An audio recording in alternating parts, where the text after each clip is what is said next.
மட்டக்களப்பு மாவட்டத்தில் இடம்பெறும் சிறுவர் மற்றும் பெண்கள் துஷ்பிரயோகங்கள் ஆகியவற்றுக்கு எதிர்ப்பு தெரிவித்து இந்த ஆர்ப்பாட்டம் இடம்பெற்றுள்ளது.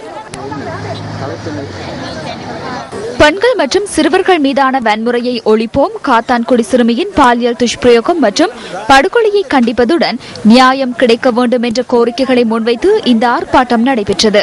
மட்டக்களப்பு நகரில் உள்ள காந்தி சதுக்கத்தில் ஒன்று கூடிய ஆர்ப்பாட்டக்காரர்கள் மட்டக்களப்பு நீதிமன்ற கட்டிட வளாகத்துக்கு முன்பாக சென்று மட்டக்களப்பு ஜாமியுசல்லாம் ஜும்மா பள்ளி வாசலுக்கு முன்பாக பதாகைகளை ஏந்தி ஆர்ப்பாட்டத்தில் ஈடுபட்டனர்.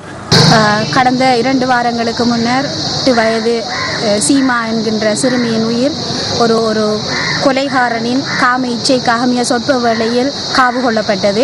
இந்த சம்பவத்திற்கு எதிர்ப்பு தெரிவித்து கண்டனத்தை தெரிவிப்பதோடு இந்த இப்படியான சம்பவங்கள் நாட்டிலே அதிகரித்து வருகின்றன. சிறுவர்கள் பெண்களுக்கு எதிரான படுகொலைகள் துஷ்பிரயோகங்கள் அதிகரித்து வருகின்ற இந்த நிலையிலே பெண்களுக்கு நீதி கிடைக்க வேண்டும். அதேவேளை இவ்வாறான குற்றச்செயலை செய்த இந்த கொலைகாரனுக்கு மிக கடுமையான தண்டனை மிக துரிதமாக வழங்கப்பட வேண்டும்.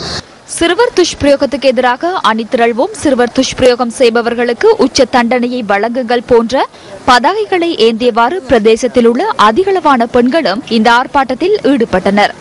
இது இன்றைக்கு முதலாவதாக மட்டக்களப்பு மாவட்டத்தில் நடக்கிற ஒரு விஷயம் இல்லை. தொடர்ந்து சிறுமிகளுக்கும் பெண்களுக்கும் எதிரான வன்முறைகள் இந்த பிரதேசத்திலையும் இலங்கையிலையும் பரவலாக நடந்து கொண்டிருக்குது.